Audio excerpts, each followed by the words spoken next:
দিনটা ছিল 9 ফেব্রুয়ারি আর এই দিন ছিল সোমা সৈকতদার বাড়ির গৃহপ্রবেশ। যথারীতি আমরাও নিমন্ত্রিত ছিলাম। তো টাইমের একটু পরেই পৌঁছেছিলাম, কৌশিক পৌঁছে গেছিলো। আর খুব একজন কেউ ছিল না ওদের বাড়ির লোক। আর আমাদের যেহেতু এত ভালোবাসে আর এত ভালো সম্পর্ক, শুধু কিন্তু ছিলাম আমরাই।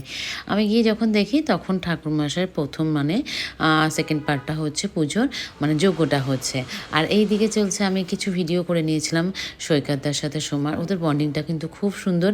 আর কন্ট্রাস্ট করে আমি বলছিলাম যে তোরা শাড়িটা পরেছিস আর পাঞ্জাবিটার সাথে খুব সুন্দর লাগছিল। আর এই যে পুচকেটাকে দেখতে পাচ্ছ, ও কিন্তু হচ্ছে সৈকতদার ছোট্ট একটা মেয়ে, ভীষণ মিষ্টি একটা মেয়ে। আর এই যে ব্যালকানি, ওর ফ্ল্যাটটা এত সুন্দর হয়েছে না। ওর বাড়িতেও আমি গেছি, কিন্তু এই ফ্ল্যাটটা এইচবিতেই হয়েছে। আর বাড়িটা এতটা ওপেন, আমি ঘুরে ঘুরে তাই দেখছিলাম। সত্যি খুব সুন্দর হয়েছে তোদের ফ্ল্যাটটা। তারপরে আসলো শান্তির জল নামার পালা, জানোই, আর যজ্ঞ টিপ নেওয়ার পালা। তাই আমি মাথায় এরকম করে ঘুমটা দিয়ে শান্তির জল নিচ্ছি, যোগের টিপটা পড়ছি।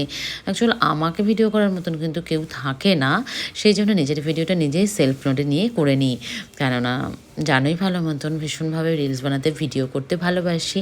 আর যেখানেই যাই, আর এটা আমার একটা হয়ে গেছে যে সবাই যেখানেই যায়, শুক্লা ভিডিও করবি না, ওরাও আমার সাথে যারা থাকে তারাও কিন্তু খুব ভালোবাসে এই ভিডিও করতে করতে। আর এটা ওদের হচ্ছে কিন্তু ব্যালকনি, এত সুন্দর ব্যালকনিটা। কোনো একদিন আবার যাব, এখানে অনেক কিন্তু ফটো তোলা এখনও বাকি আছে।